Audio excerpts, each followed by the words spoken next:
আমি বারবার একটা কথা বলি যে কোনো মানুষকে ভালোবাসে না, কোনো মানুষকে সত্যিকার অর্থে ভালোবাসে না। শুধুমাত্র আপনার রব আল্লাহই আপনাকে ভালোবাসে। আপনি আজ হোক আর কাল হোক এটা বুঝতে পারবেন। আপনার গার্লফ্রেন্ড আপনাকে ভালোবাসে না, আপনার স্বার্থকে ভালোবাসে, আপনার অবস্থানকে ভালোবাসে, আপনার পরিবারের লোকজন আপনার অবস্থানকে ভালোবাসে।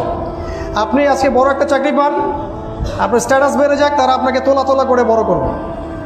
ওই আপনি এমন একটা কাজ করেন, আপনি সুদের চাকরি ছেড়ে দিয়ে আসেন, ৮০,০০০ টাকা বেতন পেতেন, চাকরিটা ছেড়ে দিয়ে আসেন, রিজাইন দিয়ে আসেন, দেখেন আপনাকে কি বলে। আপনি আল্লাহর জন্যে, ওরা বলছে আপনি দাড়ি রাখবেন না, আপনি আল্লাহর জন্য দাড়িটা রাখেন, হারাম রিজিকটা ছাড়েন, হারাম অ্যাফেয়ার্সটা ছেড়ে দেন। আপনার বড় ব্যবসা আছে কিন্তু হারাম, আপনি ছেড়ে দিয়ে পরিবারবর্গের কাছে আসেন, বলেন যে আমি আল্লাহর জন্য হারাম ব্যবসা ছেড়ে দিচ্ছি, দেখেন আপনাকে ভালোবাসে কিনা। মানুষকে ভালোবাসে না, অনলি আল্লাহ আমাদের রব আমাদেরকে ভালোবাসা।